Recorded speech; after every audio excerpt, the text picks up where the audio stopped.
Hello students, structural isomers की second part में आपका बहुत बहुत स्वागत। और आज की क्लास में हम लोग टॉटोमर्स की बात करेंगे, which is the most important part of constitutional और स्ट्रक्चरल आइसोमर्स, राइट। और इसको पहले आप रेजोनेंस से कंपेयर करते ही समझ लो, फिर हम लोग आगे की बात कर लेंगे। जैसे आप देखते हो कि रेजोनेटिंग जो स्ट्रक्चर्स होते हैं, ये स्ट्रक्चर्स आपके हाइपोथेटिकल होते हैं, राइट। और आप रेजोनेटिंग स्ट्रक्चर्स को आइसोलेट नहीं कर सकते, अलग अलग नहीं कर सकते। जैसे मान लो कि यहाँ पे मैंने एक रेजोनेटिंग स्ट्रक्चर को इस तरह से दिखाया है, लाइक, तो आप इस वाले स्ट्रक्चर को आप यहाँ पे सेग्रीगेट या फिर आइसोलेट यहाँ पे नहीं कर सकते हो। इसका मतलब ये है कि जो रेजोनेंस है, it's a hypothetical phenomena, right. लेकिन टोटोमेराइज्म, बेटा, ये जो होता है एक्चुअल फिनोमेना है, and this is real one. तो इसमें डिफरेंस दोनों में क्या समझ में आया कि हाइपोथेटिकल स्ट्रक्चर होगा रेजोनेंस, लेकिन टोटोमर्स क्या होंगे? एक्चुअल स्ट्रक्चर्स होंगे, रियल स्ट्रक्चर्स होंगे। तो टोटोमर्स एग्जिस्ट करता क्यों है? तो इसके लिए आपको देखना होगा कि यहाँ पे शिफ्ट ऑफ हाइड्रोजन एटम होगा एंड पाई बॉन्ड होगा एट 1 and 3 पोजीशन। एक छोटा सा एग्जांपल लेते हैं जिसको हम लोग कहते हैं कीटो इनॉल टोटोमर्स। कीटो इनॉल टोटोमर्स। तो मान लो कि मैंने यहाँ पे एक कीटो फॉर्म लिया है विच इज़ एसीटोन, और एक अल्फा हाइड्रोजन को मैं अलग से यहाँ पे दिखा रहा हूँ लाइक दिस। तो आप देखोगे कि यहाँ पे हाइड्रोजन और पाई बॉन्ड की शिफ्टिंग होगी साइमल्टेनियस इस तरीके से, और ये अपने कीटो से इनॉल फॉर्म में कन्वर्ट हो जाएगा। अब O के साथ H आ गया मतलब अल्कोहलिक ग्रुप, और यहाँ पर इन आ गया मतलब पाई बॉन्ड लग गया। तो इसको हम लोग इन एंड ऑल इनॉल कहते हैं और इसको कीटो कहते हैं। तो ये कीटो एंड इनॉल आपस में क्या कहलाएंगे? टोटोमर्स। और कीटो का इनॉल में कन्वर्जन किया हुआ है, तो that is due to shifting of hydrogen atom and pi bond at 1 and 3 position, right. And tautomers have two different function groups. जैसे फर्स्ट वाले में देख रहे हो कि कीटोन ग्रुप है, फंक्शन ग्रुप, और सेकंड वाले में इनॉल ग्रुप है, यानी कि इन, pi bond and OH, alcoholic group. Next point of difference है कि resonance is hypothetical but tautomeric structure is real, and real tautomeric structures can be isolated. इसको अलग कर सकते हैं, अनलाइक रेजोनेटिंग स्ट्रक्चर जिसको अलग नहीं किया जा सकता है।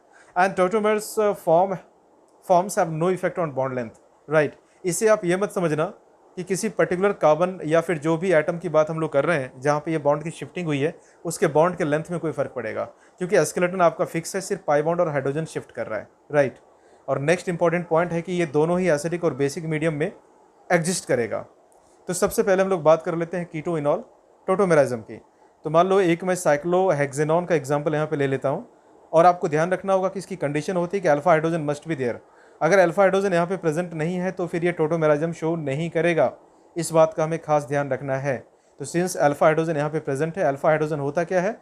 तो फंक्शन ग्रुप से नेक्स्ट कार्बन को अल्फा कार्बन कहते हैं, और अल्फा कार्बन से जो हाइड्रोजन अटैच होता है उसको अल्फा हाइड्रोजन कहते हैं। समझ में आ गया? तो यहाँ पर अल्फा हाइड्रोजन और पाई बॉन्ड की हम लोग साइमल्टेनियस शिफ्टिंग करेंगे, तो फिर आप देखोगे कि ये टोटोमेरिक फॉर्म में कन्वर्ट हो जाएगा, और ये यहाँ पर इनॉल में कन्वर्ट हो चुका है, राइट। तो ये एग्जाम्पल है कीटोनॉल टोटोमेराइज्म का। और भी एग्जाम्पल ले सकते हैं, जैसे मान लो कि मैंने ये एग्जाम्पल लिया है, राइट। इसको भी आप इनॉल में कन्वर्ट कर दो, जो कीटो का पार्ट है उसको इनॉल में कन्वर्ट कर दो, तो ये इनॉल यहाँ पे बन गया, ठीक है। तो विदाउट मैकेनिज्म भी हम लोग डायरेक्ट यहाँ पे दिखा सकते हैं कि कीटो फॉर्म को इनॉल कैसे बना सकते हैं, राइट। तो अब देखेंगे कि इसमें एसिडिक मीडियम में इसकी मैकेनिज्म क्या है, ये किस तरीके से होगी। तो मान लो कि मैंने यहाँ पर आपको दिया है कीटो फॉर्म, राइट। और कीटो फॉर्म में ऑक्सीजन पे जो लोन पेयर ऑफ इलेक्ट्रॉन है, ये एसिडिक मीडियम के प्रोटॉन पे अटैक कर सकता है। और याद रखना कि जो मैकेनिज्म है ये ऑलवेज इलेक्ट्रॉन की शिफ्टिंग को कर्व्ड एरो से दिखाता है from its excess to deficient site. तो ऑक्सीजन का लोन पेयर इलेक्ट्रॉन एक्सेस है, और हाइड्रोजन प्लस यानी प्रोटॉन इलेक्ट्रॉन का डेफिशिएंट है। तो इलेक्ट्रॉन पेयर का मूवमेंट कहाँ से कहाँ तक होगा? It moves from electron excess to electron deficient. अब देखोगे कि ऑक्सीजन पे पॉजिटिव चार्ज आ गया, एक लोन पेयर तो था ही प्रेजेंट, लेकिन एक पॉजिटिव चार्ज भी आ गया, लाइक दिस। और ऑक्सीजन पे पॉजिटिव चार्ज आने का मतलब है कि स्टेबिलिटी चली गई, क्योंकि ऑक्सीजन इलेक्ट्रोनेगेटिव एटम होता है।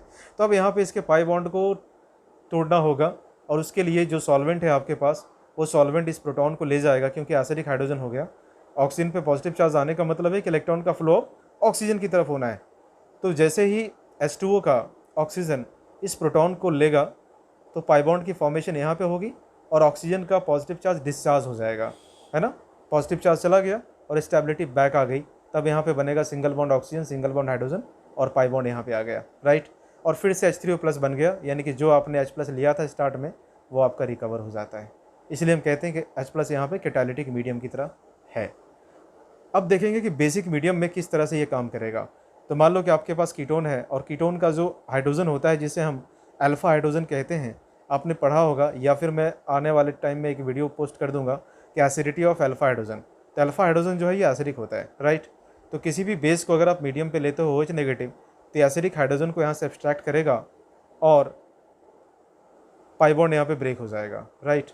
तो आप देखोगे कि नेगेटिव चार्ज जो था वो शिफ्ट होता हुआ O नेगेटिव यहाँ पे आ गया। या फिर इसको अगर मैं 2 स्टेप में करके दिखाऊं जिससे कि आपको आसानी से समझ में आ जाए, तो आप इलेक्ट्रॉन के माइग्रेशन को देखो। अगर प्रोटॉन OH नेगेटिव अगर प्रोटॉन को यहाँ से एब्स्ट्रैक्ट करता है तो रिजल्टिंग स्ट्रक्चर आपके पास बनेगा एनोलेट का, नेगेटिव चार्ज यहाँ पे आ गया, राइट।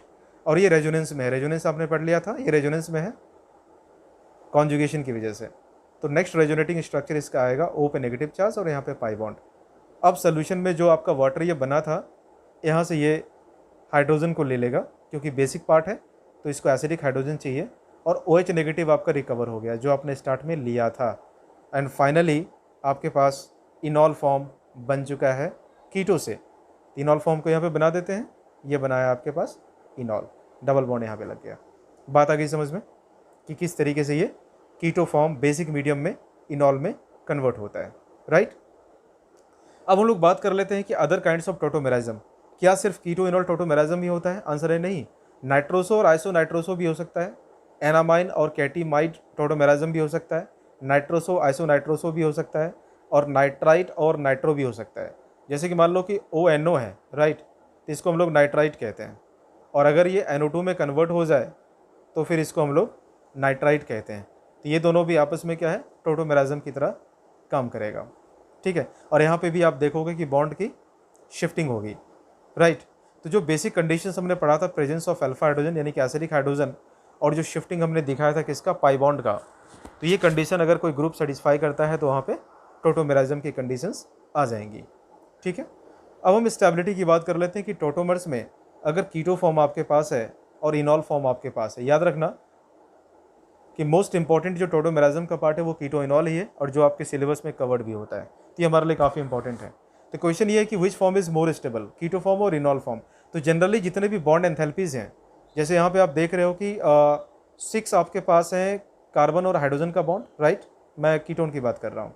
एक है बॉन्ड आपके पास कार्बन डबल बॉन्ड ऑक्सीजन का बॉन्ड, राइट। इन सब के बॉन्ड एंथैल्पी के डेटा से ऐड करके देखो कि टोटल बॉन्ड एंथैल्पी क्या आ रही है।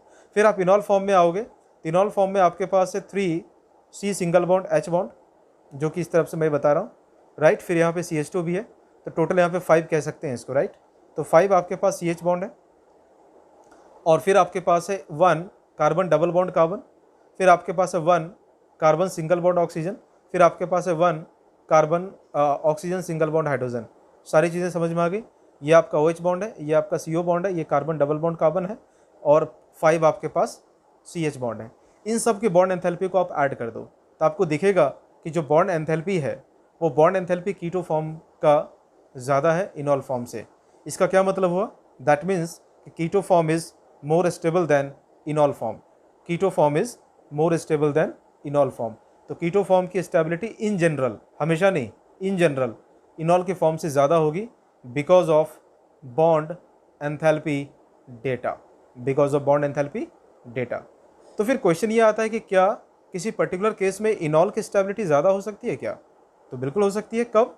अगर इनॉल फॉर्म में कन्वर्ट करने की वजह से एरोमेटिसिटी आ रही हो तो इनॉल कंटेंट वहाँ पे ज़्यादा होगा, परसेंटेज इनॉल कंटेंट, और इनॉल फॉर्म ज़्यादा स्टेबल होगा। या फिर कॉन्जुगेशन हो रहा हो, यानी कि पाई बॉन्ड का कॉन्जुगेशन आ जाए तो भी इनॉल फॉर्म ज़्यादा स्टेबल होगा, और लो टेम्परेचर पे इनॉल फॉर्म ज़्यादा स्टेबल होगा। अगर आप टेम्परेचर बढ़ाते हैं तो बॉन्ड एंथैल्पी डेटा के according thermodynamic stability keto form की ज़्यादा होगी, राइट। तो हाई टेम्परेचर पे कीटो फॉर्म स्टेबल होगा, लो टेम्परेचर पे इनॉल फॉर्म स्टेबल होगा। और लास्ट पार्ट है इंट्रामॉलिक्यूलर हाइड्रोजन बॉन्डिंग। ये भी one of the important feature है कि अगर इंट्रामॉलिक्यूलर हाइड्रोजन बॉन्डिंग प्रेजेंट है इनॉल की वजह से तो फिर इनॉल कंटेंट वहाँ पे ज़्यादा होगा। तो ये 4 केस आपको ध्यान देना है जहाँ पर इनॉल का कंटेंट ज़्यादा होगा, otherwise in all cases keto form is more stable. तो 1 बाय 1 करके इन चारों फॉर्म को हम लोग डिस्कस करते हैं। तो जैसे मान लो कि पहला केस मैंने लिया है एक्सटेंडेड कॉन्जुगेशन का, तो इस वाले में आप देखोगे कि यहाँ पे अभी जो पाई बॉन्ड और पाई बॉन्ड है वो कॉन्जुगेशन में नहीं है, लेकिन अगर ये इनॉल फॉर्म में कन्वर्ट हो गया तो ये दोनों पाई बॉन्ड आपके कॉन्जुगेशन में आ जाएंगे। तो यहाँ पर मैं कीटो फॉर्म को इनॉल फॉर्म में कन्वर्ट कर रहा हूँ लाइक दिस, तब ये दोनों पाई बॉन्ड जो है रिंग के अंदर वो कॉन्जुगेशन में आ गए। तो यहाँ पर आपको इनॉल फॉर्म ज़्यादा स्टेबल होगा और कीटो फॉर्म लेस स्टेबल होगा। बात आई समझ में।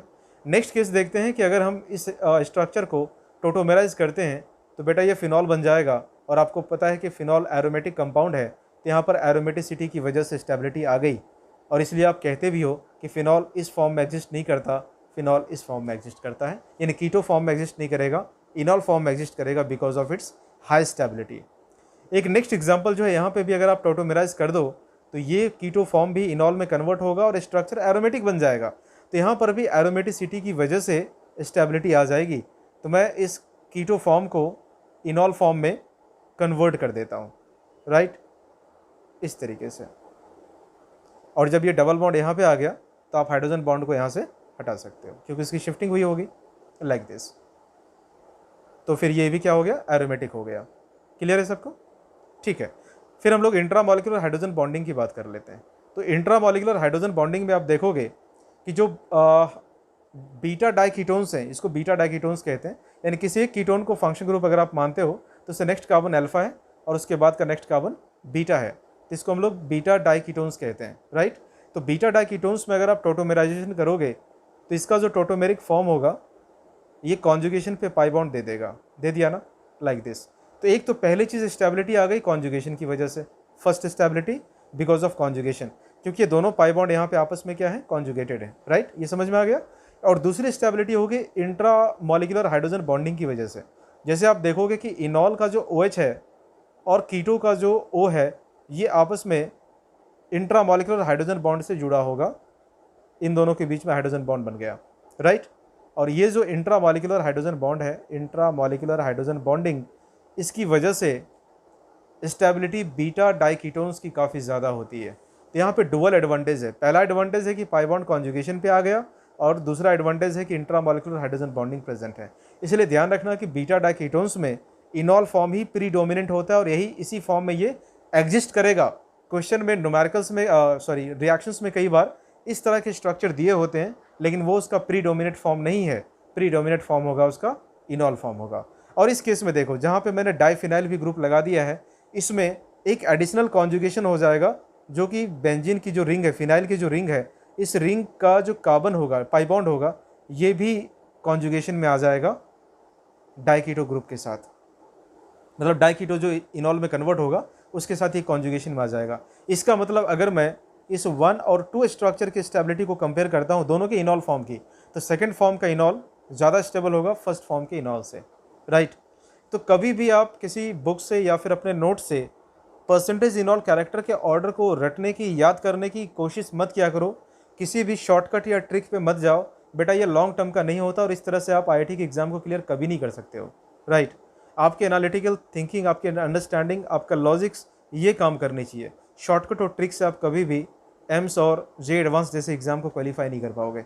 इसलिए अंडरस्टैंडिंग हमारे लिए इंपॉर्टेंट है। हमें ये याद नहीं करना कि किसकी स्टेबिलिटी कम है, किसकी ज़्यादा है, हमें याद करना है कि ऐसा क्यों है, why that form is more stable and why another form is less stable. तो हमें उसकी रीज़न को देखना है। तो आपको GOC काफ़ी स्ट्रॉन्ग करनी होगी, आइसोमेरिज्म काफ़ी स्ट्रॉन्ग करनी होगी अगर आप ऑर्गेनिक को अच्छा करना चाहते हो। तो अगले सेशन में मैं आपसे मिलूंगा ज्योमेट्रिकल एंड ऑप्टिकल आइसोमेरिज्म के साथ, दैट इज स्टीरियो आइसोमेरिज्म में ऑल 3 पार्ट्स हम लोग डिस्कस करेंगे 1 by 1, conformational, geometrical and optical, right. मैं पूरी उम्मीद करता हूं कि स्ट्रक्चरल आइसोमेरिज्म आपको पूरी तरह से समझ में आ गया इन 2 पार्ट के वीडियोज से, और अगले ऑर्गेनिक के आइसोमेरिज्म के पार्ट पे स्टीरियो आइसोमेरिज्म के साथ फिर मैं आपसे मिलूंगा। And till then take care, thank you so much, keep learning, keep enjoying chemistry.